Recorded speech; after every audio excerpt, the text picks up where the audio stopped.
The November wind swept through the streets of Chicago's South Side with a brutal chill that cut straight to the bone, carrying with it the first flurries of snow from Lake Michigan. It was the kind of early winter evening where darkness fell like a curtain before dinner time, painting the city in shades of steel, gray, and bruised purple as flickering streetlights struggled against the gloom. Inside Rosie's diner, the warmth was a fragile sanctuary against the bitter cold outside.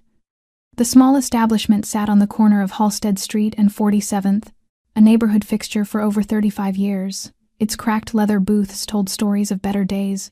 The Formica counter was stained with decades of coffee rings, and the linoleum floor, once a cheerful pattern of yellow and white, had faded to a tired beige. But there was something honest about the place, something stubbornly real, that the gentrified cafes creeping into other parts of Chicago couldn't touch. Elena Carter moved between tables with the efficiency of someone who had learned that stopping meant thinking, and thinking meant drowning. Her chestnut hair was pulled back in a hasty ponytail, a few strands escaping to frame a face too thin, too pale, with shadows beneath her blue-gray eyes that no amount of sleep could erase. At 27, she looked older not from age, but from the kind of exhaustion that settles into your bones when you've been running on empty for too long. Her hands were rough and cracked from washing dishes, her sneakers held together with duct tape, and her uniform carried the ghost of stains that wouldn't come out no matter how hard she scrubbed. "More coffee, Mr. Kowalski?" she asked, approaching an elderly man hunched over the counter, his arthritic fingers wrapped around a chipped mug. "You're too good to us, Ellie," the old man replied, his Polish accent thick with warmth. "You remind me of my daughter." Elena smiled, a real smile that softened the weariness in her eyes and refilled his cup. These moments, these small kindnesses exchanged between strangers who had become something like family, were the only things that made the 18-hour days bearable. But beneath her calm exterior, her mind was spiraling through calculations she'd been trying to outrun all week. Lily's asthma medication was due in 2 days, $340 she didn't have. Lucas needed money for his college application fees. The landlord had taped another eviction notice to their door this morning. And somewhere in the back of her mind, Derek's voice echoed, "You can't survive without me, Ellie. You'll come crawling back, Mrs." Nguyen shuffled in from the cold, snow dusting her gray hair, pulling her worn shopping cart behind her. "Elena, child," she said in her soft Vietnamese accent, pressing a warm container into Elena's hands. "Leftover pho. You eat." "Too skinny." The unexpected kindness made Elena's throat tighten. "Mrs. Nguyen, you don't have to. Your mother," the old woman interrupted gently, patting Elena's cheek with a weathered hand. "She watching you from heaven. She want you to eat." The mention of her mother sent a familiar blade of grief through Elena's chest. 4 years gone, and some nights it still felt like she was sitting beside that hospital bed, holding a hand that grew colder by the hour. Cancer had stolen her mother piece by piece, and Elena had been there for every terrible moment, learning to change IV bags, to crush pills into applesauce, to hold someone through pain when there was nothing left to do but witness. Those skills, forged in the darkest chapter of her life, had never left her. By 11:47, the diner had emptied into silence. Elena began her closing routine, wiping down the foggy glass door, her reflection a ghost staring back at her. Outside, the snow fell heavier now, muffling the city into an eerie quiet. She was just reaching up to flip the open sign to closed when she heard it, the scream of tires on ice, the sickening crunch of metal folding like paper, the explosion of shattering glass. Elena's head whipped toward the street just in time to see a black Mercedes Maybach spinning out of control, its headlights slicing wildly through the snow. It jumped the curb, clipped a fire hydrant, and slammed into a light pole 20 meters from the diner with a thunderous crash that rattled the windows in their frames. For a heartbeat, the world stopped. The old jukebox fell silent mid-song. Steam and smoke rose from the crumpled hood like dying breath. Elena's hand was still frozen on the door handle. Then instinct, the same instinct that had kept her mother alive for 3 extra months, that had talked Lucas down from panic attacks, that had held Lily through countless asthma attacks in the dead of night, took over. "Call 911. She screamed to no one as she yanked the door open and plunged into the biting cold. The snow stung her face as she ran. The driver, a large man in a black suit, was slumped against the steering wheel, blood trickling from his temple. Unconscious, but breathing. But it was the movement in the back seat that seized her heart. A child. A little girl, no more than 6 years old, with long dark hair and the widest gray eyes Elena had ever seen, eyes filled with pure terror. She was struggling against her seatbelt, small fists pounding against the window, screaming one word over and over, "Daddy, Daddy, Daddy." Beside her, A man in an expensive suit lay motionless, blood pooling beneath his head. Elena didn't think. She just moved. She had no idea that the unconscious man bleeding in the back seat was Dominic Valentino, the most powerful and dangerous mafia boss in Chicago, and that by saving his daughter's life tonight, she would set into motion a chain of events that would either destroy everything she had left or give her something she never dared to dream of. Our story begins to open a path into the hearts of those who are listening. This quiet moment becomes a small pause before we step deeper into the emotional journey ahead. And here, right at this threshold, I want to offer you a gentle message, something that helps us continue bringing warm, dramatic human stories to more people each day. If you are listening right now, I invite you to take a single second to subscribe to our channel, to press like, and to share this video with someone you care about. Your support does more than help the story travel farther. It becomes the quiet strength that allows us to keep creating scenes and moments that reach into the tender places of the heart. And where are you listening from tonight? Leave a comment with the name of your city, your country, or wherever you are hearing this story, so we can know the corners of the world that Elena and Mia's small journey has touched on this evening. We truly cherish every word you share with us. Now then, let us return to that fateful night, the moment when the lives of 3 people collided not only in an unexpected accident, but in the way they would alter one another's destiny forever. Elena rushed toward the crushed car, her bare hands trembling in the skin cutting cold, though she did not notice it at all, and the rear door on the little girl's side was jammed tight from the impact. The metal frame warped and twisted out of shape. She gripped the handle and pulled once, then twice, and on the 3rd attempt she poured the last of her exhausted strength into her arms, until the door tore open, with a high screech that cut through the frozen air. The child was still crying, her gray eyes swimming in tears as she looked at Elena as though she were the only light inside a nightmare. "It is all right. I am here now," Elena said, her voice strangely calm, the same tone she had practiced over hundreds of sleepless nights at her mother's bedside. She reached in, her fingers searching for the latch of the seatbelt that held the small body in place, pressed firmly until it released, and the little girl immediately threw herself into Elena's arms, clinging as if letting go would cause the entire world to collapse. Elena held the child against her chest, feeling the violent tremors running through the tiny body, hearing the muffled sobs against her ear. "Daddy! Daddy will not wake up," the girl cried, her voice breaking. Elena looked toward the man, still slumped, motionless in the seat beside her, blood from the wound on his head seeping down the collar of his white vest and staining a wide patch red, and her heart tightened. She placed the girl on the front seat where it was safer, then turned to the man again, and the old skills from 4 years ago rushed back as though they had never left, guiding her hands as they moved automatically. She pressed 2 fingers to his neck, searching for a pulse, and felt the faint yet steady beat beneath the skin. He was alive. The wound on his head was bleeding heavily, and she knew head wounds often looked worse than they were, but he still needed pressure immediately. Without hesitation, Elena pulled off the apron that had followed her through 12 hours of work, folded it into a thick pad, and pressed it against the wound. The blood seeped through the fabric, warm against her fingertips, but she did not flinch. She had done this many times before, when her mother's nose bled from chemotherapy, when she changed dressings after surgery, when she had to keep calm during moments that would have sent anyone else into panic. "Hold this for me," she told the little girl gently, guiding those tiny hands to press down on the makeshift compress. "You are doing so well. You are helping your father."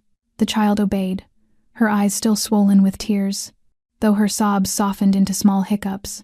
Elena used her free hand to check the man for other injuries, and noticed the angle of his arm looked slightly off, possibly broken, though there was no external bleeding. She glanced toward the driver in the front, a large man in a black vest, still unconscious but with his chest rising and falling.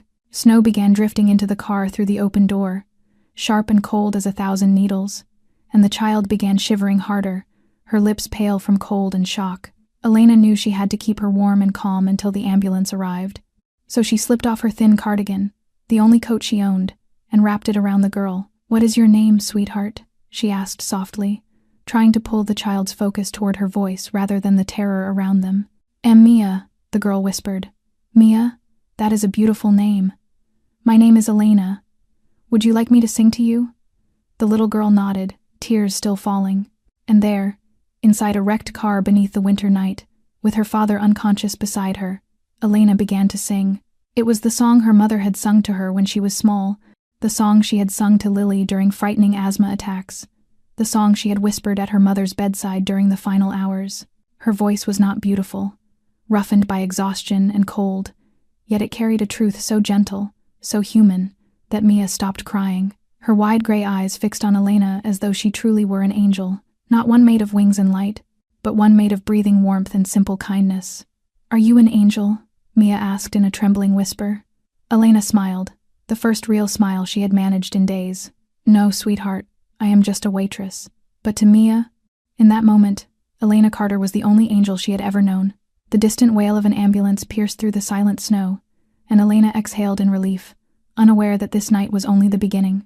The ambulance skidded to a stop, its brakes screeching, red and blue lights flashing through the thick curtain of snow and washing the street in urgent color, and two paramedics jumped out, racing toward the crushed vehicle with a stretcher and heavy medical bags. Elena kept pressing the apron to the man's head while holding Mia close, her body numb from the cold, yet she refused to let go. "You did very well," one of the paramedics said as he reached her, gently replacing her hands with sterile gauze. "You applied pressure exactly right." Elena nodded and stepped back, but Mia immediately wrapped her arms around Elena's neck, her small legs clinging tight as if afraid she would be taken away. "No, Mia will not go. Mia wants to stay with the angel," she cried, her voice sharp with terror. A female paramedic approached, trying to coax her gently. "Sweetheart, you need to go with your father. He needs you beside him." But Mia shook her head violently, burying her face into Elena's shoulder, her tears soaking through the thin fabric, and she sobbed as though being separated from Elena meant losing the last safe thing in this awful night. Elena felt her heart crack open.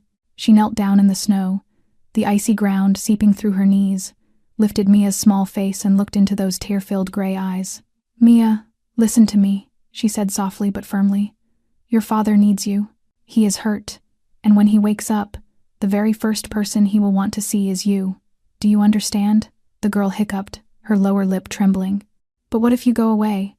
What if Mia never sees you again?" The question of a 6-year-old pierced straight through Elena, stirring memories of Lily crying in fear during asthma attacks, of Lucas at 13 asking why their mother had to leave. She understood the terror of losing someone, the instinct to cling to a stranger who offered even a flicker of warmth in the dark. Elena reached into her pocket and pulled out a small, worn handkerchief, the last keepsake her mother had left her, embroidered with the letter M at the corner, its pale blue faded with time. She placed it into Mia's hand and folded the tiny fingers around it. "This belonged to my mother," Elena said softly, her voice caught in her throat. "She gave it to me before she went to heaven. It is very important to me. Now I am giving it to you to keep, and I promise I will come back for it. Do you understand? I promise I will see you again." Mia looked down at the handkerchief, then up at Elena, her eyes still red yet no longer crying. "You promise?" "I promise," Elena whispered, smiling even as her lips were turning blue from the cold. "And I always keep my promises." Mia hugged the handkerchief to her chest and finally allowed the paramedic to lift her onto the small stretcher beside her father. The man was still unconscious, an oxygen mask placed over his face, bandages wrapped around his head. Elena stood watching as they loaded both father and daughter into the ambulance, and Mia kept turning back to look at her, clutching the handkerchief as if it were treasure. The doors closed, the siren wailed, and the vehicle sped away into the white snow, its lights fading until they vanished around the corner. Elena stood alone in the winter night of Chicago, snow gathering on the thin fabric of her clothes, her body shaking uncontrollably. She looked toward the direction where the ambulance had disappeared, her chest strangely hollow. She did not know the man's name, did not know which hospital they were going to, did not know if she would ever see the gray-eyed child again. But she had made a promise, and Elena Carter, no matter how brutal life had been, had never broken one. She turned toward the diner, still glowing with warm lights, walking across snow already rising to her ankles, heading back to the job that waited for her. Behind her, the bloodstains on the ground were slowly covered by white snow, as though the night had never happened at all. Yet Elena knew that something had changed. Elena stepped into the diner, the door chime giving a faint, tired ring as though it too had reached its limit, and the warmth inside washed over her frozen body in a way that hurt rather than comforted, as blood struggled to move again through veins that felt nearly frozen solid. She looked down at herself, at the blotches of dried and smeared blood staining her uniform, at the apron she had left somewhere out by the crushed car, at her hands with dark lines of dried blood caught beneath her nails. She walked to the sink behind the bar, turned on the faucet, and began to scrub. The water was as cold as ice, But she did not wait for warmth. She scrubbed harder and harder until her skin flushed red and the stranger's blood swirled away down the drain. Yet she still felt it on her hands, that warm and slick sensation lingering as if it had seeped into her skin. Elena drew a deep breath and forced herself back into the present. There was work to finish. She took a spare apron from the employee locker, tied it around her waist, and resumed closing the diner, wiping tables, stacking chairs, counting the register, logging the day's sales. Every action moved on muscle memory, familiar enough that she could perform them as her mind drifted somewhere far away. Mia's gray eyes kept appearing in her thoughts, her small voice calling her an angel still echoing softly. She wondered how the little girl was now, whether her father had woken, whether they were safe, but she had no way of knowing. She was only a waitress, a passerby who had happened to be in the right place at the worst possible moment. The clock on the wall showed 1:45 when Elena locked the diner door, switched off the lights, and stepped outside. The snow had stopped, but the wind still sliced through the night like a blade. She had no coat, her only cardigan wrapped around Mia and likely lying somewhere in a hospital now. She crossed her arms tightly, lowered her head, and began the walk home. 15 minutes through the bitter wind, past empty dark streets and alleys she knew by heart, places where no one asked questions after 10 at night, and where the wail of police sirens served as a nightly lullaby. Elena had lived on the south side her whole life. She knew every crack in the sidewalks, every broken street lamp no one bothered to fix. Her apartment sat on the 4th floor of an old building that should have been demolished 10 years ago. The elevator long dead, the stairwell damp and dim, heavy with the smell of mildew. Elena climbed slowly, each step weighted with a fatigue that had long surpassed exhaustion. She opened the apartment door as quietly as possible. Inside, darkness pressed close, broken only by the thin beam of a street lamp leaking through a torn curtain. The room was small enough to feel like the walls were breathing down her neck. A worn double bed where Lucas and Lily lay curled beneath blankets. A frayed sofa where Elena slept each night. A tiny kitchen corner with a sink that dripped steadily, and walls mottled with black mold. But this was home, the only place where she could shield her siblings. Elena tiptoed to the bed and watched Lucas and Lily sleeping. Lucas, at 17, still looked like a boy when he slept. His tousled brown hair soft against the pillow, his features delicate like their mother's. Lily, 12 and smaller than her age from chronic asthma, breathed with a faint wheeze even in sleep. Elena stood watching them for a long moment, her chest aching with love and with guilt. She had not given them a better life. She had worked herself past breaking, yet it was never enough. It had never been enough. She backed toward the sofa and sat down in the dark. And for the first time in many months, Elena allowed herself to cry. Not loudly, only silent tears sliding down her cheeks, her shoulders trembling as she tried to stop the sobs. She cried from exhaustion, from loneliness, from losing her mother's handkerchief, from knowing that little gray-eyed girl was somewhere in a hospital without her, from the fear that she would not have money for Lily's medicine tomorrow. But when the first light of dawn crept through the window, Elena wiped her face dry. She had 2 hours to sleep before her next shift. There was no time to be weak. There was no one else to rely on. Only her, and the 2 sleeping children she would protect at any cost. The alarm rang at 5 in the morning, only 2 hours after Elena had fallen asleep. Her body protested every movement as she forced herself upright, her head spinning, her eyelids heavy as if packed with sand. She glanced at the bed where Lucas and Lily slept, their breaths steady in the cold air of a room without working heat. Elena dressed quietly, pulling on her worn janitorial clothes, drank a glass of cold water for breakfast, and left the apartment before sunrise. Her cleaning shift began at 6 in a downtown office building.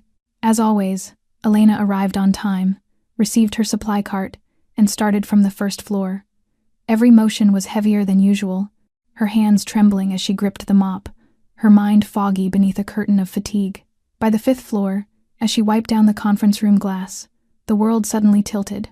Elena grabbed the doorframe, fighting to stay upright, as black spots flickered before her eyes.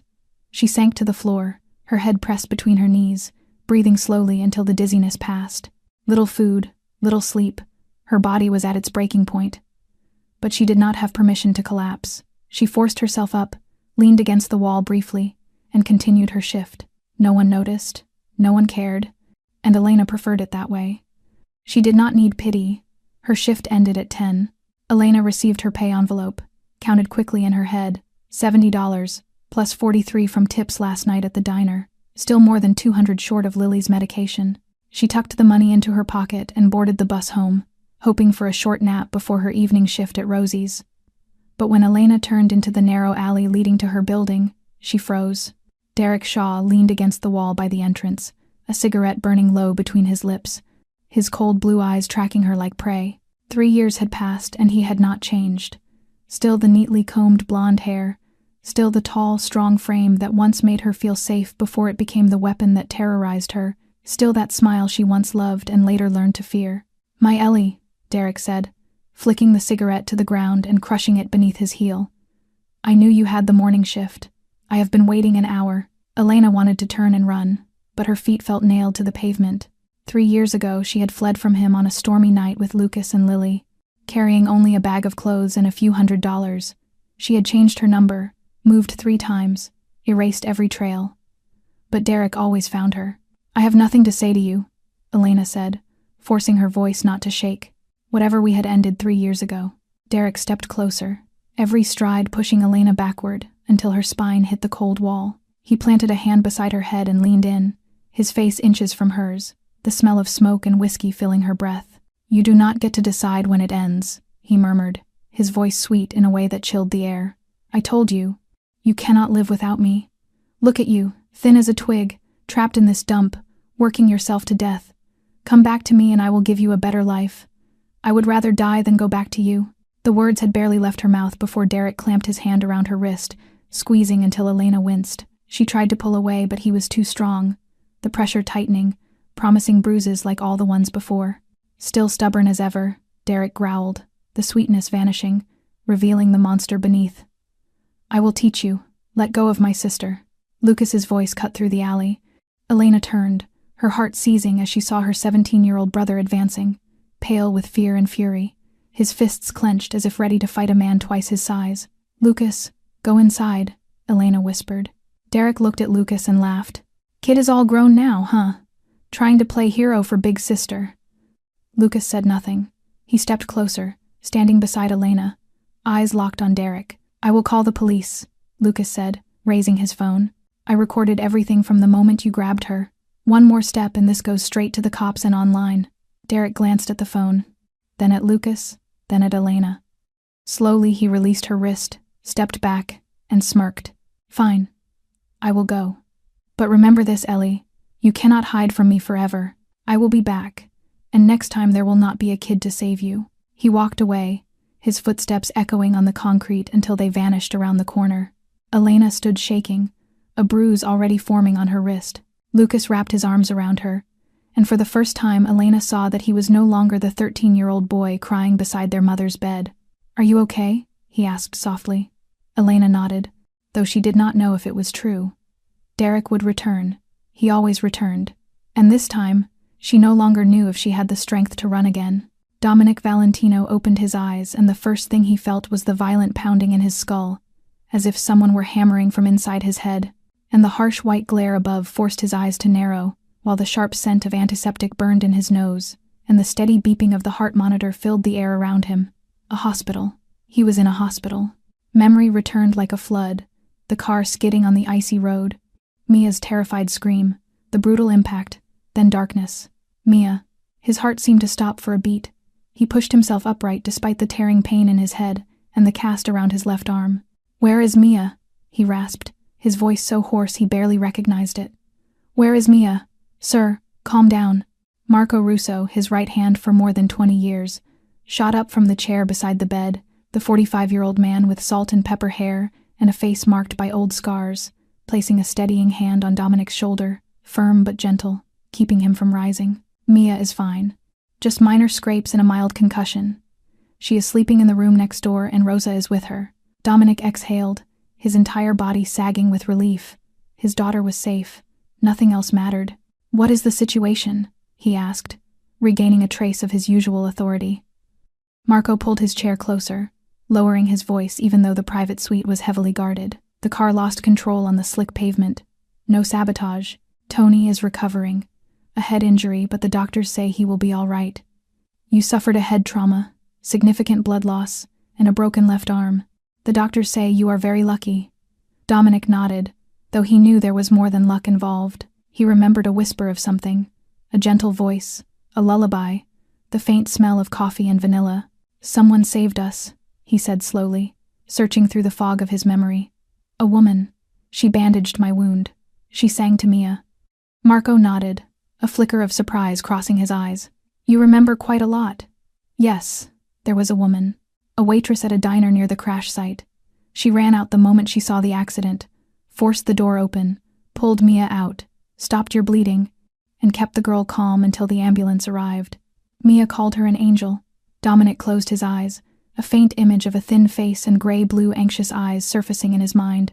"What is her name?" "Elena Carter, 27 years old, employed at Rosie's Diner on Halsted Street. I had preliminary information gathered." Marco took out a thin file and set it on the table beside the bed. Dominic lifted it with his right hand, flipping through the pages. A still image from a security camera showed a slender woman in a server's uniform. Chestnut hair pulled into a ponytail. A weary face carrying a stubborn resilience. He read further. "Father died when she was 8. Mother passed from cancer 4 years ago, currently raising 2 younger siblings. A 17-year-old brother and a 12-year-old sister with chronic asthma, working 3 jobs simultaneously. Waitress, office cleaner, weekend babysitter, nearly $50,000 in medical debt from her mother's treatment, at risk of eviction due to unpaid rent." And one detail made Dominic pause for longer than the rest. "Survivor of 2 years of domestic abuse by a former boyfriend named Derek Shaw. Escaped 3 years ago. But he still harasses and threatens her. She lives like this," Dominic murmured, his voice darkening. Marco nodded. "She works 18 to 20 hours a day, sir. And that night she ran out into the snow with no coat, stood there in the freezing wind until the ambulance came. She gave Mia her mother's handkerchief to hold on to, promised she would come back for it." Dominic looked down at the photograph of Elena Carter. A woman with nothing, no money, no power, not even a coat to keep warm, yet she still threw herself into danger for strangers. She did not know who he was, did not know he could give her anything she wanted. She simply did what was right. "I want to meet her," Dominic said, his voice no longer a request but a command. "And Marco, find everything about this Derek Shaw. I want to know it all." Marco rose. "Anything else, sir?" Dominic turned toward the window where dawn washed the Chicago skyline in soft pink light. "Prepare an appropriate gift. She saved the most precious thing I have. I owe her a life."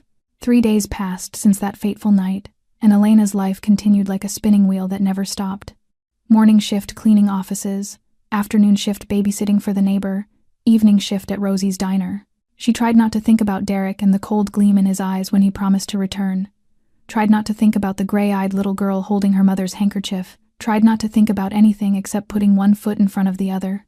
It was an ordinary Thursday evening at Rosie's, busier than usual because of the biting cold outside and the need for somewhere warm. Elena was carrying a tray to table 7 when the door chime rang and a rush of cold air swept in. She did not look back, too busy with her task. But she sensed something off when the entire diner fell silent. Not the peaceful kind of silence, but a tense, suffocating stillness, as if the air had been drained from the room. Elena set the tray down and turned, and she saw them. 3 men stood at the entrance. 2 in black suits, statuesque, expressionless, and between them stood a tall man with black hair streaked with silver at the temples, a sharply angled face with a thin scar above his left eyebrow, his left arm concealed in a cast beneath an expensive cashmere coat. But what made Elena freeze were his eyes, gray like a storm gathering over the horizon, cold yet unfathomably deep. The very eyes she had seen 3 nights earlier on the face of a crying 6-year-old girl. Mr. Kowalski, a regular at the bar, shot up so quickly he nearly spilled his coffee. "Dominic Valentino," he whispered, his voice trembling, then dropped cash on the counter and rushed out the back door as if the diner were on fire. Other customers stirred in fear, some pushing money onto tables, some lowering their heads, some whispering his name with panic. Elena did not understand. She had never heard of Dominic Valentino, never knew why people reacted with such terror. She only knew those eyes matched Mia's, and that meant he was the man whose wound she had pressed in the falling snow. He stepped toward her with a confident, commanding stride, as though the world itself belonged to him. Tony, the diner's cook, burst out from the kitchen, his face pale. "Mr. Valentino, how can we help you?" he stammered. But Dominic did not even glance at him. His gray eyes were fixed solely on Elena, piercing as if reading every thought she tried to hide. "You are Elena Carter?" he asked, though it sounded more like certainty than a question. Elena swallowed and nodded. Yes. How can I help you? Dominic stopped in front of her, close enough that she caught the faint scent of expensive cologne mixed with something sharper, the scent of power and danger. You saved my daughter, he said, his voice cold yet carrying something else beneath it. You ran into the snow without a coat, without hesitation. You kept Mia calm. You tended my wound. You promised my daughter she would see you again. Elena blinked, her heart pounding. Is Mia all right? Was she badly hurt? A flicker of surprise crossed Dominic's eyes as though he had not expected her first words to be about Mia's well-being. Mia is fine, thanks to you. She still keeps the handkerchief you gave her, sleeps with it every night, and will not stop asking when she can see her angel again. Elena felt a warmth rise in her chest. I am glad she is well. She was very brave that night. You were the brave one, Miss Carter. Dominic reached into his coat and pulled out a thick envelope. I came to thank you and to repay what I owe. Inside are $50,000 in cash. If you need more, anything at all, a new home, a better job, a car, just say the word. I will make it happen. Elena looked at the envelope, then into the gray eyes waiting for her reaction. $50,000. Enough to clear her mother's medical debt, enough to buy Lily's medication for years, enough to send Lucas to college, enough to change the course of their lives entirely. But something within her refused. Perhaps it was pride. Perhaps the hard lesson Derek had carved into her that nothing in life comes without a price. Or perhaps she simply did not want to owe anything to a man who could make an entire diner tremble. Thank you, sir, Elena said, her voice steady though her heart raced. But I cannot accept it. I did not save Mia for a reward. I did it because it was the right thing to do. And for the first time in his life, Dominic Valentino, the most powerful mafia boss in Chicago, the man no one dared refuse, found himself without an answer. Dominic stood there with the envelope still in his hand, his gray eyes fixed on Elena, as though she were some unfamiliar creature from another world. For in his life everything had a price and everyone could be bought, and he was accustomed to people bowing to his money and his power, accustomed to the world rearranging itself the moment he lifted a finger. Yet this thin woman in a cheap waitress uniform had just refused $50,000, as if it were nothing more than a handful of loose change. You do not understand, Dominic said, his voice steady yet carrying something else beneath it.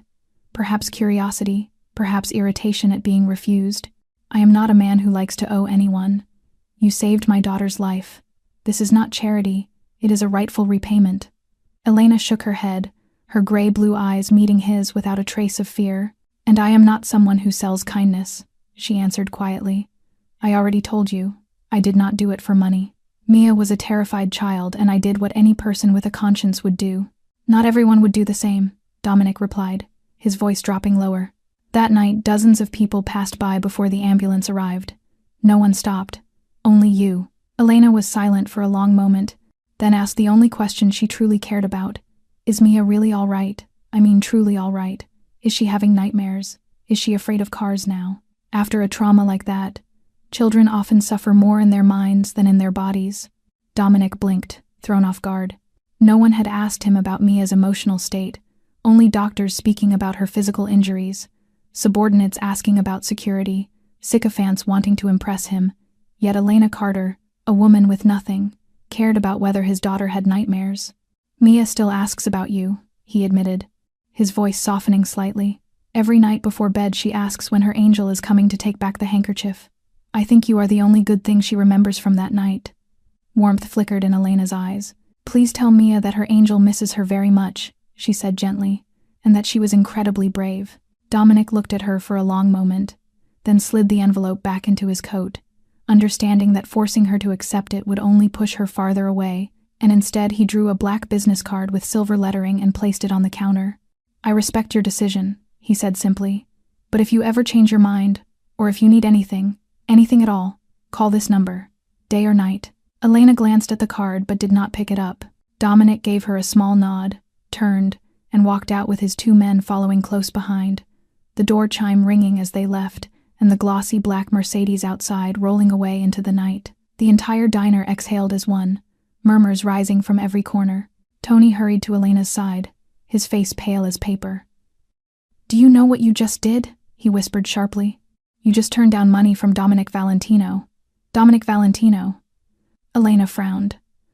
I know he is Mia's father, but who is he that everyone seems terrified of him? Tony scanned the room nervously, then tugged her into the shadowed corner behind the bar. You really do not know. Dominic Valentino is the most powerful mafia boss in Chicago. The Valentino family controls almost everything underground in this city.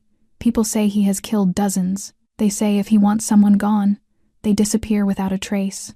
You just refused the money of one of the most dangerous men in America. Elena felt her blood turn cold. Mafia. She had saved the daughter of a mafia boss. She had refused a reward from a man whispered about like a legend of death. She had looked straight into the eyes of one of the most dangerous men in this city and told him she did not want anything from him. Her hands began to tremble, but not from fear. She looked down at the black card lying on the counter, the silver letters glinting under the diner lights. Do you regret it? Tony asked, voice tight with worry. Elena picked up the card and turned it between her fingers, thinking of Mia, of those gray eyes filled with terror and hope, of the unconscious man whose wound she had held closed under the falling snow, with no idea who he truly was. No, she said softly, her voice calm in a way that surprised even her. I did the right thing, and I will never regret that. She tucked the card into her apron and returned to work, for there were still tables to serve and hours to finish before she could go home. And no matter how much the world tilted, Elena Carter still had to keep moving. A week passed since the night Dominic Valentino had walked into Rosie's diner, and Elena tried to forget the strange encounter. The black card stayed inside the drawer of her nightstand, not discarded but untouched, and life continued with its usual rhythm, shifts stacking on top of shifts, numbers running through her mind, and the constant fear of Derek lingering behind her like a shadow. On Saturday night, her shift ended at midnight. Tony had left early because his wife was ill, and Elena locked the diner alone before stepping into the freezing Chicago air, tightening her thin thrift store coat around her shoulders. She cut through the alley she always used, a shortcut that saved 5 minutes, and on a night this cold 5 minutes mattered. She was halfway through when a figure stepped out from the darkness, blocking her path. Elena froze, her heart plummeting as she recognized the familiar face in the weak street lamp glow. Derek Shaw stood there, eyes bloodshot with alcohol, a crooked grin twisting his mouth. I told you, he slurred. You cannot run from me forever. Elena spun to flee, but she barely moved before Derek lunged, grabbing her hair and yanking her backward. She screamed in pain, clawing at his arm, but he was far stronger. He slammed her against the wall, her face hitting the rough brick, warm blood running down her forehead. 3 years, Derek growled, his breath thick with whiskey. 3 years I waited. 3 years I searched. You think you can leave me without consequences? Let me go, Elena gasped, struggling, and Derek twisted her wrist painfully before striking her across the face, sending her crashing to the ground, her skull smacking the cold concrete and the world spinning with bright spots of light. You are coming back with me, he hissed, grabbing her collar and dragging her upward. Whether you want to or not. You belong to me, Ellie. Forever. Elena tried to call for help, but the blow to her head blurred her senses, trapping her voice into nothing more than a weak whimper. She thought of Lucas and Lily, thought of what would happen to them if she disappeared, and tears slid down her cheeks, mingling with the blood on her skin. Then suddenly the pressure on her collar vanished. She heard a heavy thud, the sound of a body hitting the wall, Derek's cry of pain. She forced her eyes open just enough to see 2 dark figures pinning Derek to the ground, one kneeling on his back, the other twisting his arms behind him. Do not kill him, a familiar voice said sharply. Marco Russo stepped out of the shadows, his scarred face cold as stone as he stared down at Derek writhing on the pavement. The boss wants him alive to face consequences. For now, get out of this city and never come back. Otherwise, next time it will not just be broken bones. The 2 men hauled Derek upright, and Elena heard the crack of something snapping, Derek's scream echoing down the alley, then the dragging steps fading away. Marco knelt beside her, the hardness in his eyes softening. Miss Carter, can you hear me? Elena nodded weakly, dizziness washing over her. You work for Dominic Valentino. Yes, the boss ordered protection for you the moment he left the diner. We have been monitoring Derek Shaw for a while, but tonight he acted faster than expected. I am sorry we did not reach you sooner. Elena wanted to say she did not need protection, that she could manage on her own, but when she tried to stand, her knees buckled and everything blurred, and before she hit the ground, strong arms caught her. Bring the car, Marco commanded. We are taking her to the boss. Elena wanted to protest, wanted to say she needed to go home to Lucas and Lily, but her consciousness drifted like a boat losing its anchor, and the last thing she felt before darkness closed in was the scent of expensive leather and the deep voice of someone on the phone saying they were on their way back to the estate. Elena woke to a dull throb pulsing behind her eyes and the soft scent of lavender drifting through the air, and she blinked several times, trying to understand where she was, staring up at a soaring ceiling adorned with ornate classical patterns, a chandelier glittering with crystal light, deep red velvet curtains, and beneath her a cream leather sofa softer than anything she had ever touched in her life, a setting so far removed from her cramped apartment that it felt like another universe. "You are awake, thank goodness," a middle-aged woman with streaks of silver in her dark hair and a kind, gentle face said as she approached with a damp cloth in her hand. "I am Rosa, housekeeper for the Valentino family. Stay still. Let me change the bandage on your head." Elena tried to sit up, but a wave of dizziness pressed her back down, and Rosa placed the cool cloth against her forehead before carefully checking the wound already cleaned and wrapped. "You have a minor head injury, but no stitches needed," she murmured. "The bruising on your face will fade within a few days." Elena looked around again, trying to collect her thoughts, and through the wide window she saw an enormous garden with a marble fountain, perfectly trimmed hedges, and a tall iron gate enclosing the grounds like a fortress, and she realized this was Dominic Valentino's estate, so extravagant it made her feel like a stain on a pure white page. "My brother and sister," she whispered, her voice raspy. "Lucas and Lily, they are home alone. I have to go." "The boss already sent people to watch over them," Rosa reassured her. "They are safe. Do not worry." Before Elena could protest, the door opened, and Dominic Valentino stepped inside, wearing a white shirt with the sleeves rolled up, the collar slightly open, a stark contrast to the impeccably controlled image he had presented at the diner, although his gray eyes remained the same, sharp as steel, and in this moment burning with a contained fury. "Leave us," Dominic said to Rosa, not as a request but a command, and she nodded and slipped out, closing the door behind her. Dominic stood looking at Elena for a long breath, his jaw tight, the muscles in his arm coiled as if restraining a storm. "Derek Shaw," he said at last, his voice low and dangerous. "He abused you for 2 years, stalked you for 3 more, and tonight he nearly killed you. Why did you not tell me?" Elena pushed herself upright, managing it despite the ache in her skull. "That is not your concern," she answered. "Derek is my problem. I can handle him." "You call being beaten unconscious in a dark alley handling it," Dominic retorted, stepping closer, his gaze drilling into hers. "If my men had not reached you in time, what do you think would have happened?" Elena said nothing, because she knew exactly what would have happened. She had known it for years. She had lived with that fear longer than she cared to admit, yet she had built her life on surviving alone, and did not know how to accept help from anyone, least of all from a Mafia boss she barely knew. "I do not need your protection," she insisted, her voice sharper than she intended. "I do not want to owe anyone, especially someone like you." "Someone like me," Dominic repeated quietly, a fleeting expression crossing his eyes, something that might have been hurt or might have been cold amusement. "What do you think you know about someone like me?" "I know who you are," she said, meeting his gaze without flinching. "Tony told me. You are Dominic Valentino, the man who controls the underworld in Chicago. People fear you because you are dangerous. I have lived with a dangerous man before. I will not make that mistake again."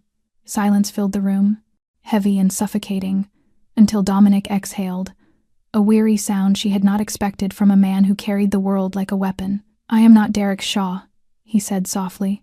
"I would never hurt you, but I will not stand by while someone else does. You saved my daughter's life, and I owe you.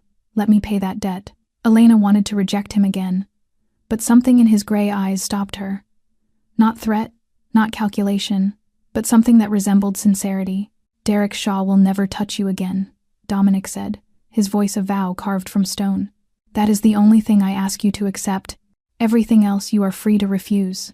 And for the first time in her life, Elena did not know what to say. Before she could answer, small footsteps pattered rapidly down the staircase, quick and excited like the heartbeat of a child, and the door burst open as a tiny whirlwind with long black hair flying behind her sprinted inside. "Angel lady," Mia cried, her wide gray eyes glowing as if she were seeing a miracle, wearing pajamas covered in teddy bears and pink slippers. Clutching something Elena recognized instantly, the worn handkerchief embroidered with the letter M. Before Elena could react, Mia flung herself forward, wrapping her little arms tightly around Elena's neck, her face pressing into her shoulder. "Mia knew you would come. Mia knew it," she declared, her voice trembling with joy. Every night Mia prayed and asked Mommy in heaven to let the angel lady visit her. Elena felt her chest tighten, and her arms instinctively came around the small, trembling body, holding her close, as though it were the most natural thing in the world. "Mia, I missed you too," she whispered, her voice shaking with emotion. "Are you feeling well? Are you sleeping better?" Mia lifted her head, her gray eyes sparkling like starlight. "Mia is very well. Look, Mia still keeps your handkerchief," she said proudly, lifting it for Elena to see. "Mia sleeps with it every night. Rosa says Mia should wash it, but Mia will not because Mia does not want to lose the angel smell." Elena laughed softly, a real smile brightening her tired face, and only realized she was crying when Mia raised a small hand to wipe the tears from her cheek. "Are you hurt?" the little girl asked, panic edging her voice. "Who hurt you?" Then Mia turned toward Dominic, her voice suddenly fierce. "Papa, someone hurt the angel lady. Papa, make them go away." Dominic did not answer his daughter. He stood frozen, his gray eyes fixed on the sight before him, Elena holding Mia in her arms, the two of them wrapped around each other as if they belonged, and on Mia's lips was a smile, a true smile, radiant and innocent, a smile he had not seen in 4 years, not since the day Isabella died in his arms from a bullet meant for him, not since Mia had retreated into silence and fear, clinging to him as though terrified he too would vanish. 4 years he had hired the finest child therapists, bought every expensive toy, done everything a father could do, yet none of it brought back his daughter's joy. And now, this woman he had met only twice, a fragile waitress with nothing but an old handkerchief to her name, had accomplished what all his wealth and power could not. "Papa, can the angel lady stay with us?" Mia asked, hope shimmering in her eyes. "Can she read to Mia every night?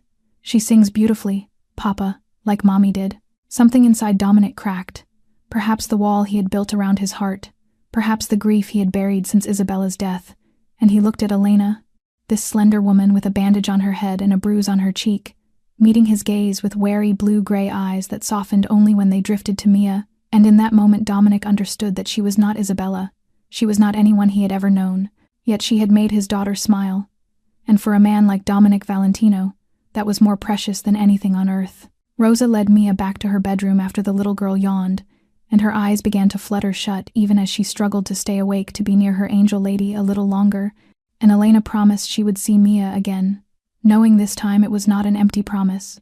Watching the small figure disappear behind the door with a warmth blooming in her chest, she had forgotten how to feel, but the quiet moment did not last long, because Marco strode into the room, his scarred face tighter than usual, his eyes immediately seeking Dominic and signaling that something serious needed to be said in private. "Say it," Dominic instructed without moving from where he stood. "Miss Carter should hear this as well." Marco hesitated for a heartbeat, then nodded. "Bad news, sir. The Moreno family has learned about Miss Carter." Elena saw Dominic's entire body tense, his gray eyes darkening like a storm rolling across the sky. And although she did not yet understand the details, her instincts sharpened by years of hardship told her this was no trivial matter. "How did they find out?" Dominic asked, his voice frigid. "We are still investigating," Marco replied, "but it appears someone at the hospital talked, and word spread that a woman saved the life of Dominic Valentino's daughter, and Victor Moreno took a particular interest in that piece of information." Marco cast an apologetic glance at Elena. He has already had people look into her. He knows where she lives, where she works, and he knows about her siblings. Elena felt her blood freeze. "Who is Victor Moreno?" she asked, though she kept her voice steady despite the pounding of her heart. Dominic turned to her with an expression that held something close to regret. "Victor Moreno is the head of the Moreno Mafia family, the greatest enemy my family has. Our families have fought over territory in Chicago for 20 years. He is the one who ordered the killing of my wife 4 years ago." The final words stunned Elena into silence as she remembered hearing that Dominic was a widower and that Mia had lost her mother. She had not imagined that death to be tied to this brutal world. "What does he want with me?" Elena asked, though she already knew before Marco spoke. "He wants to use you as leverage against the boss," Marco said grimly. "He knows you matter to Mia, and Mia is the boss's only weakness, and he will use you as a pawn, kidnap you or threaten you to force concessions during upcoming territory negotiations." Elena rose to her feet, the dizziness nearly gone but her mind spinning for an entirely different reason. "I am just a waitress. I have nothing to do with any of this. Why would they target me?" "Because you saved Mia," Dominic said, his voice heavy. In this world that is enough to make you a target. Anyone connected to me becomes prey in the eyes of my enemies, which is why I have no friends and no family besides Mia, which is why I tried to keep you at a distance. Elena let out a bitter breath. Yet you watched me, sent people after me, brought me here. Because I had no choice, Dominic snapped, his self-control cracking for the first time. You think I want to drag you into this chaos? You think I want to watch one more innocent person hurt because of me? The room fell into a strained quiet, and Elena looked at the man before her, the feared Mafia boss, and saw not ruthlessness but the sorrow of someone who had lost too much. So what now? She asked, calmer than she felt. Now, Dominic said, you cannot go back to your old life. Not until I deal with Victor Moreno. You and your siblings need protection, and the safest place for you is here with me. Elena wanted to argue, wanted to say she could handle herself, but she thought of Lucas and Lily and the danger that might reach them because she had been in the wrong place at the wrong time. She had risked her life to save one child, and now had to face the consequences. I need to see my brother and sister, she said finally. I need to explain. 3 days after the night at the Valentino estate, Elena returned to her routine as if nothing had happened, refusing Dominic's offer to stay, refusing the security team he wanted to assign her, refusing everything except one condition. She allowed Dominic's men to inspect her apartment and install new locks, the furthest extent her pride could tolerate. Lucas asked why strangers had come, why she had bruises on her face, and she lied, saying she had fallen and that the men were building maintenance workers, though she saw in his doubtful eyes that he did not believe her but chose not to press, having long grown used to Elena hiding truths to shield her siblings and resenting it even as he accepted it. Life continued, shift after shift, while Elena tried to ignore Dominic's warnings about Victor Moreno, telling herself she was ordinary and no one would bother kidnapping her, that Dominic exaggerated the danger, yet she could not shake the prickling on the back of her neck on the street, nor ignore the unfamiliar black car parked near the diner, nor forget the man smoking across from her building each morning. On Wednesday afternoon, Elena finished her office cleaning shift early because Lily had a medical appointment, and she was walking briskly through familiar streets, thinking about medicine costs and unpaid bills, when a black van screeched to a stop beside her, the door sliding open as 2 men jumped out with such speed that Elena barely had time to inhale. One grabbed her arm, the other pressed a cloth reeking of chemicals over her mouth, and she struggled desperately, kicking, clawing, biting, but the men were too strong, too practiced, dragging her toward the yawning black doorway of the van that felt like the mouth of a beast. The world blurred under the assault of the chemical fumes, and Elena's mind raced to Lucas and Lily, to the terror of what would happen to them if she vanished, who would buy Lily's medication, who would help Lucas reach college, and tears streamed down her cheeks not for herself but for the ones she loved. Then suddenly the pressure on her body vanished. Gunshots cracked through the air, shouts erupted, bones snapped.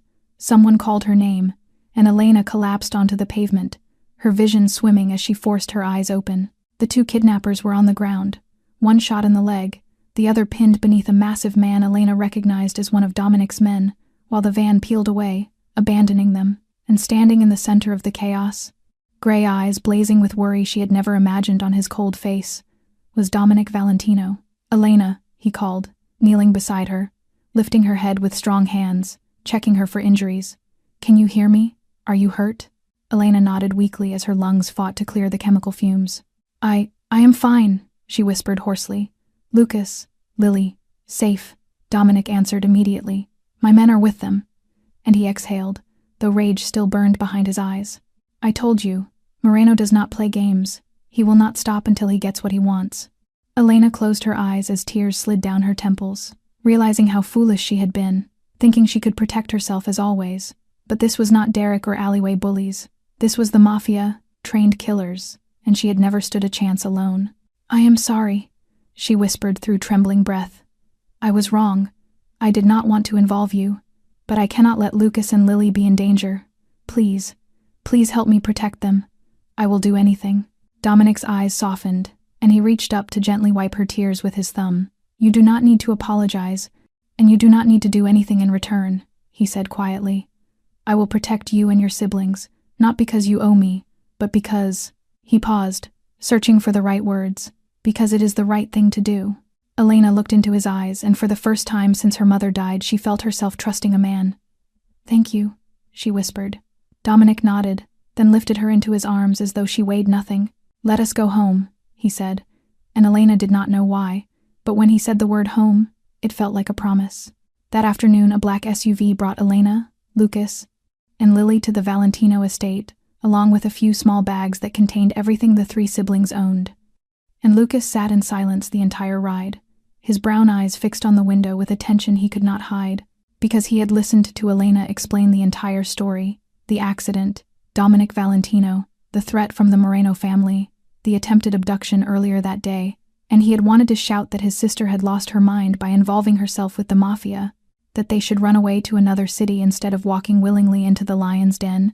But then he looked at Lily beside him, her eyes bright with excitement as the car approached the gates of the lavish estate, and he swallowed every objection, because Lily needed expensive medication each month. Lily needed a warm, safe place to live. Lily needed to be protected, and if staying near a Mafia boss could give her that, then Lucas would accept it even if he hated every part of this. The guest house of the Valentino estate was larger than their old apartment by at least 5 times, with 2 floors, 3 bedrooms, a spacious living room with a real fireplace, a fully equipped kitchen, and a small private garden looking out onto the main estate grounds. And Lily ran from room to room like a freed bird, squealing with delight at the sight of the bathtub, the large bed with white duvets, the refrigerator full of food, while Elena stood in the living room unsure of what to feel because she had grown used to moldy, cramped spaces, to sleeping on a frayed sofa, to counting every coin before buying groceries, and all this luxury felt wrong on her shoulders like clothing that belonged to someone else.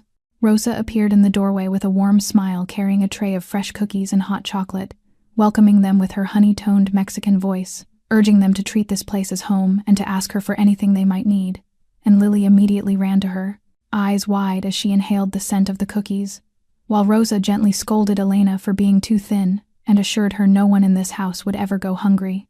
Before Elena could respond, Mia came running in, gray eyes sparkling the moment she saw Elena, shouting, "Angel Lady," as she flung herself into Elena's arms, before spotting Lily and tilting her head curiously at the girl only a few years older than she was. Lily introduced herself with a beaming smile and told Mia that Elena had told her many things about her, and Mia turned to Elena with astonishment and delight, asking if it was true, and when Elena nodded, the 2 children began chatting as if they had known each other forever. Running outside to the garden hand in hand, Rosa watched them with gentle affection and explained that Mia had not played with another child since Isabella died, that she kept to herself and only spoke to Dominic or Rosa, and Elena watched Mia laughing in the flowers with Lily and felt something warm unfurl inside her chest, something like hope. Lucas stood beside her, still wary but less tense now that Lily was smiling, and he whispered that he did not trust Dominic but would stay for Lily and for Elena, and Elena squeezed his hand gratefully before Rosa invited them to dinner with Dominic and Mia, and bustled off to prepare lasagna. That night, Elena could not sleep despite the softest bed she had ever felt, and the warm fire glowing in the corner, because her mind kept returning to the attempted kidnapping, the cold eyes of the attackers, the chemical-soaked cloth over her mouth, and the terrifying truth of what would have happened if Dominic had not arrived in time. And she lay awake until 2 in the morning before slipping quietly outside. The garden was lit by small, hidden lamps casting a fairy-tale glow across the stone path, and Elena walked among the flowers until she stopped at the marble fountain, sitting on a cold stone bench as she looked at the star-filled sky, only then realizing she was not alone. Dominic stood beneath an old maple tree with a glass of wine in his hand, his gray eyes fixed on some distant memory, dressed in a white shirt with the collar undone and sleeves rolled up, looking nothing like the cold, untouchable figure she had seen before, but instead, like a man haunted by ghosts. She approached slowly, and he spoke without turning, asking if she could not sleep either, and she admitted her mind was too full, and he nodded, saying he understood because he had not slept through a night since Isabella died. The name hung heavy between them until he began to speak again, telling her he had met his wife when he was 25, that she had been the daughter of a lawyer with no ties to his world, beautiful, intelligent, stubborn enough to stay by his side despite the danger, believing love was worth the risk, and he said with a breaking voice that she had been right, because she had risked her life for him. He told Elena how Isabella had died shielding him from a bullet meant for his head during an ambush ordered by Victor Moreno, how she died in his arms in front of a 2-year-old Mia, and Elena placed a gentle hand on his arm because she could not bear the pain she heard in his voice. Then she told her own story, of losing her mother to cancer, of fighting every day and every night to give her one more hour, one more breath, yet still losing her, and afterward falling into the arms of Derek at her weakest, believing his empty promises until he turned into a violent captor, controlling and isolating her until she finally escaped one rainy night with 2 siblings and a few $100s. They fell silent then, 2 people from opposite worlds tied together by wounds no one else could see, and Dominic told her she was stronger than she believed, that she had endured and survived and still managed to love, and she told him he was a good father who carried unimaginable guilt, but never stopped protecting Mia.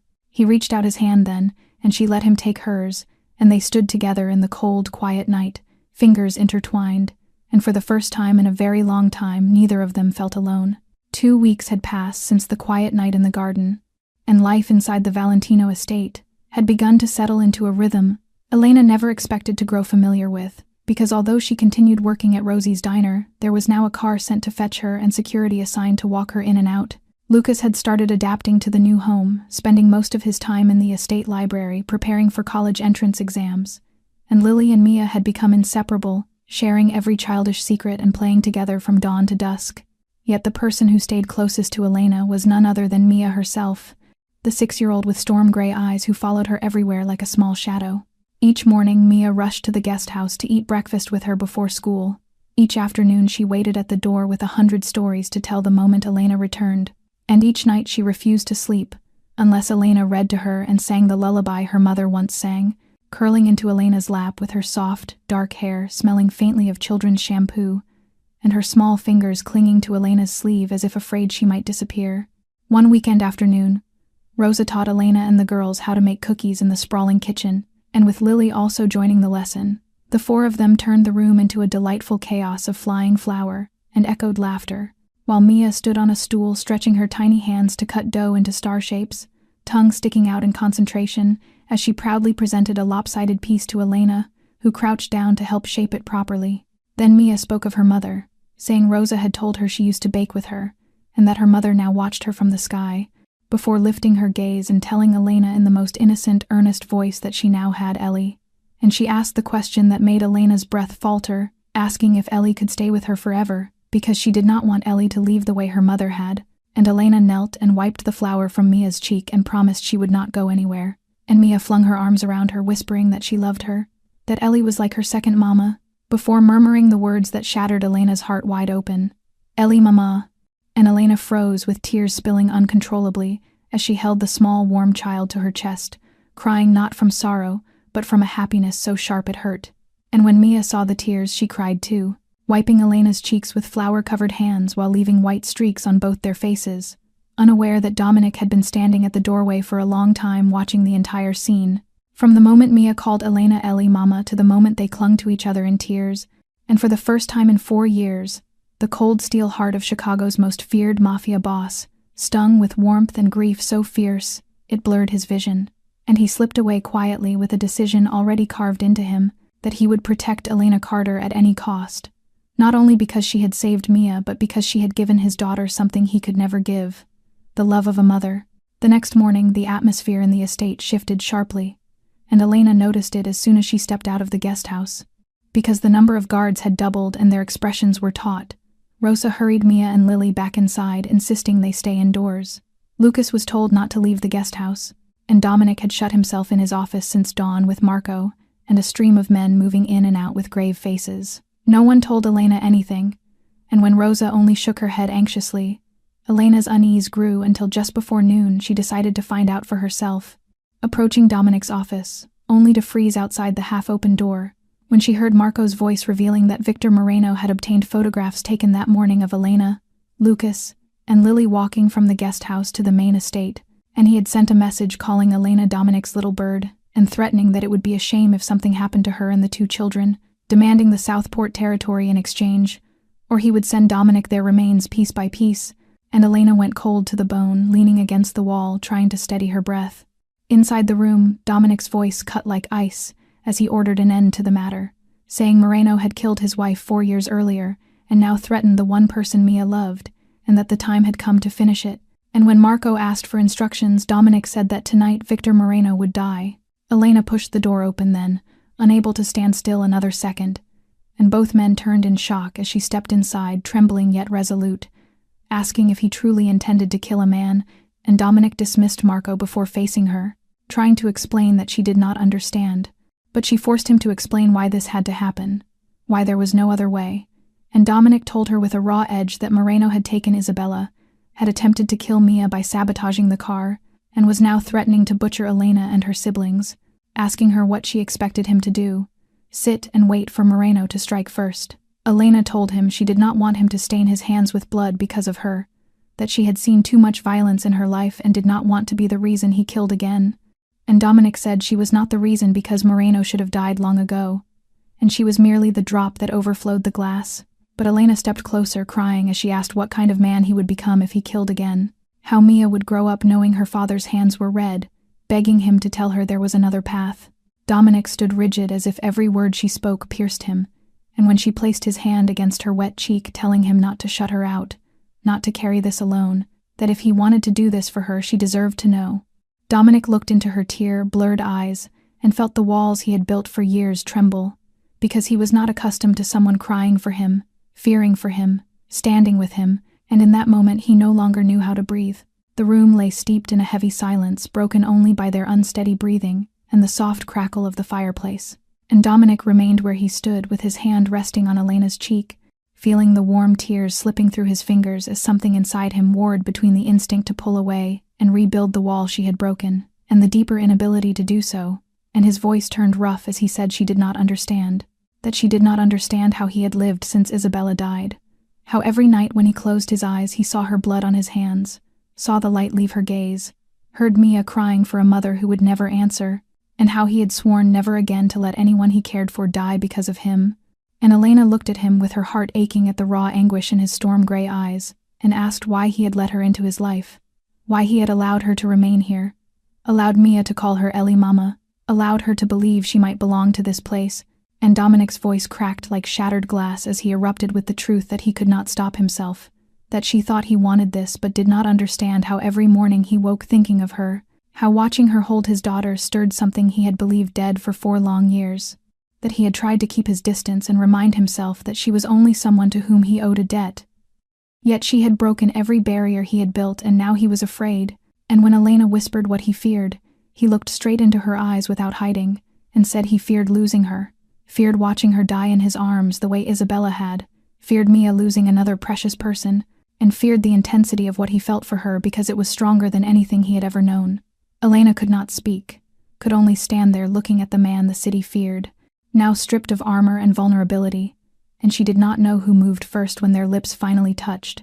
The first kiss not gentle nor sweet like fairy tales, but forged from pain and longing, from years of loneliness and the terror of abandonment, and Dominic kissed her as though she were air, and he was drowning while Elena kissed him back as if it were the last warmth she would ever know. And when they parted, both breathless with their foreheads pressed together, she whispered that she would not let him kill because of her, that there had to be another way. But Dominic told her there was none with Moreno, because the man would not stop until one of them was dead, and Elena only nodded as if accepting something unspoken before leaving his office, with a heart weighted with dread while a different plan formed inside her mind, because she would not allow Dominic's hands to be stained with more blood for her, and she would not let this war continue endangering those she loved, and if Victor Moreno wanted her, then she would give him exactly what he wanted. That night, after the entire estate had fallen asleep, she quietly took the phone of a guard dozing in the hallway, searched through the call logs for unfamiliar numbers, and finally sent a message saying she was Elena Carter and wanted to meet Victor Moreno alone, to exchange herself for the safety of the Valentino family and her siblings, telling him to name a location, and the reply came within 5 minutes, with an address in the abandoned Southern Industrial District, and the instruction to arrive within 1 hour alone, or the agreement was void. Elena wrote a letter and left it on Dominic's pillow, knowing he would find it when he checked on Mia, as he did every night. And in that letter she apologized and said she could not allow him to spill more blood because of her, that she would resolve this herself, asking him to care for Mia, Lucas, and Lily, promising she would return if things went well, and asking him, should she not survive, to tell Mia her Ellie Mama loved her very much, and she confessed that she loved him though she had never said it aloud. She slipped out through a blind spot in the security system she had discovered while playing hide-and-seek with the girls, ran into the cold, called a taxi, and gave the driver Moreno's address. And when the car stopped before a deserted warehouse, Elena understood she was stepping into the lion's jaws yet did not turn back, walking instead toward the half-open metal door, and vanishing into the dark without knowing. Two shadows stepped out behind her to intercept the taxi, or that the entire meeting was a trap, with no intention from Moreno to honor any bargain. And the last thing she registered was a sharp blow to the back of her skull, and a man's cold laughter telling her she was foolish for thinking she could walk away. Dominic could not sleep with their kiss still burning on his lips and her words echoing in his mind. And at 2 a.m. he rose to check on Mia and saw the letter on his pillow, his heart stopping as he read the trembling script again and again. Before he tore from the room like a storm, shouting for Marco and ordering everyone awake because Elena had gone to meet Moreno alone, and the estate exploded into chaos with lights and running footsteps and ringing phones, as Marco arrived pale-faced reporting he had traced the signal from the phone she used to contact Moreno to the abandoned industrial district, warehouse number 7, and Dominic commanded every man available to prepare while ordering Marco to call Agent Rodriguez from the FBI and tell him Dominic would deliver Victor Moreno on a silver platter in exchange for immunity for his family. The fleet of black cars tore through Chicago's night like a streak of rage and fear, Dominic gripping his gun with only one thought in his mind: Elena, who had risked herself for him and Mia and those she loved, doing what Isabella had done 4 years earlier, and Dominic swore he would not allow history to repeat itself. Warehouse number 7 stood decrepit in the desolate district with Moreno's men surrounding it, but Dominic had more soldiers and had something Moreno lacked: the desperation of a man on the brink of losing someone he loved, and the gunfight erupted fiercely, with shattering glass and ricocheting bullets, as Dominic led the charge like a feral creature, cutting down every guard in his path, oblivious to danger and focused solely on reaching Elena. He found her in the basement tied to a chair with dried blood on her forehead and her lips swollen, while Victor Moreno stood beside her with a gun to her head, smiling with venom as he mocked Dominic for arriving quickly and taunted him about letting his wife die. And Dominic leveled his weapon with every muscle pulled taut while meeting Elena's tear-blurred gaze, trying to tell him not to worry. And he demanded Moreno drop the gun because his men were defeated and the FBI was coming.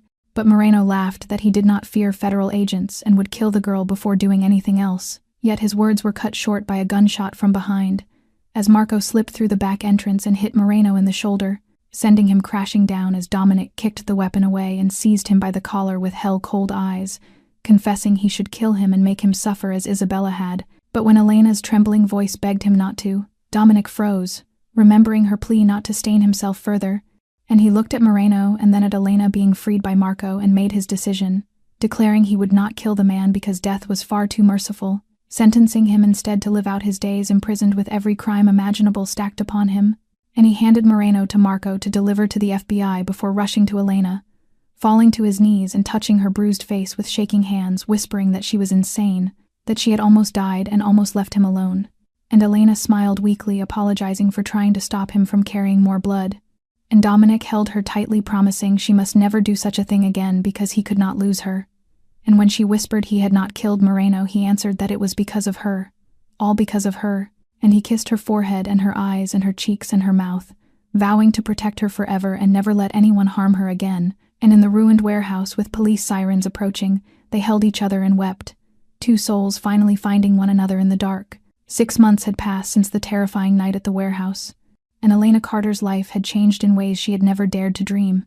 Victor Moreno was now serving a life sentence in federal prison for dozens of crimes ranging from human trafficking to murder, and the shadow that had hovered over the Valentino family had finally dissolved, while Derek Shaw no longer posed a threat either, having been expelled from Chicago and barred by court order from going near Elena under warning of consequences no one wished to imagine. Elena continued working at Rosie's diner, not because she needed the money but because she chose to. For the little diner with its cracked leather stools and faded floors had become part of who she was, a place where she found meaning in her small connections with Mr. Kowalski, Mrs. Nguyen, and Tony. And though Dominic had asked her dozens of times to quit, she refused each time with the stubborn smile he had grown to love, telling him she needed the job to remind herself of where she came from, and to never forget the hard years that had shaped her. Alongside her shifts at the diner, she had enrolled in an online nursing program, pursuing the dream she had set aside when her mother passed away, and Dominic had paid the entire tuition, a gesture Elena accepted without protest because she had learned that allowing someone to love her was, in its own way, an act of love in return. Each night, after Mia fell asleep, Elena would sit at Dominic's office desk studying anatomy while he reviewed business reports, the two of them sharing the kind of peaceful silence that felt like home. Lucas had received his acceptance letter to MIT with a full scholarship, a dream he had once believed he must abandon because of their circumstances. And when he read that letter, he cried for the first time since their mother died, and Elena held him, whispering that their mother would be proud. Though Lucas remained cautious of Dominic, he had begun calling him by name instead of the cold Mr. Valentino, and sometimes they even watched basketball together on Saturday nights. Lily was the one who transformed the most. With proper medication and good nutrition, her asthma was fully under control. Her cheeks glowed with color, her eyes sparkled, and her laughter rang through the mansion every day as she and Mia became sisters not by blood but by choice, sharing everything from dolls to secrets. And each called Elena by different names that meant the same thing, Lily calling her sister, and Mia calling her Ellie Mama. On the first warm spring weekend afternoon, as tulips bloomed in the garden and sunlight washed the estate in gold, Elena sat on the stone bench beside the fountain watching the people she loved gathered around her. Lucas teaching Lily how to play badminton on the lawn, the two children's laughter chiming like bells while Mia ran between them begging to play despite being too small to hold a racket, and Rosa stood on the porch wiping her hands on a cloth, gently scolding them not to fall while her eyes gleamed with joy, and beside Elena sat Dominic with his hand intertwined with hers as naturally as breathing. They did not speak, simply watched the children play, and tears pricked Elena's eyes from the sheer force of happiness as she remembered freezing nights in a rundown apartment, skipped meals so she could buy Lily's medicine, and the bruises Derek had left on her body. Realizing how far she had traveled from the exhausted girl who had worked 18 hours a day to survive, to the woman now sitting here loved, protected, and belonging. When Dominic asked what she was thinking, brushing his thumb over the back of her hand, Elena turned to him with tear-filled eyes and said she was thinking about how strange life was, how if she had not run outside into the cold November night, if she had ignored that car, if she had not saved Mia, she had no idea where she would be now. And Dominic replied that she would still be herself, a good, resilient, loving person, and that he was only lucky she had chosen to save his daughter that night. But Elena smiled and said it was not luck, it was fate, then rested her head on his shoulder as she gazed at the sunlit garden. Mia ran to her, throwing herself into Elena's lap, followed by Lily and then Lucas, who stood beside them wearing the rare, soft smile he saved only for family. And Rosa came out carrying a tray of cold lemonade. They stood there, a peculiar family forged not by blood but by love and sacrifice and the choices made in their hardest moments. And Elena knew she had finally found the place she belonged.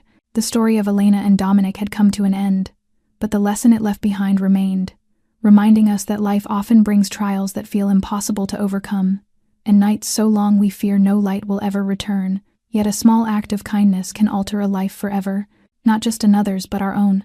Elena had saved Mia not for reward but because it was the right thing to do, and that simple act opened the door to a happiness she had never imagined. This story also reminds us that family is not defined solely by blood, but by those who choose to love and protect each other. And wherever you are in your life, whatever burdens you carry, remember that there is always a light at the end of the tunnel, and sometimes angels reveal themselves in the form of ordinary people. Thank you for staying with this story until the final moment. If the journey of Elena and Dominic has touched your heart, please subscribe to our channel, like this video, and share it so more people can hear stories as meaningful as this one. We would love to know how this story made you feel, whether it reminded you of anything in your own life, or whether you have ever met unexpected angels along your path. Please share your thoughts in the comments below, as we always treasure hearing the honest emotions that come from the depths of your hearts. Wishing all of you good health, joy, and peace each day. And remember that you deserve love, and sometimes happiness arrives from the places we least expect. Goodbye, and see you in the next video.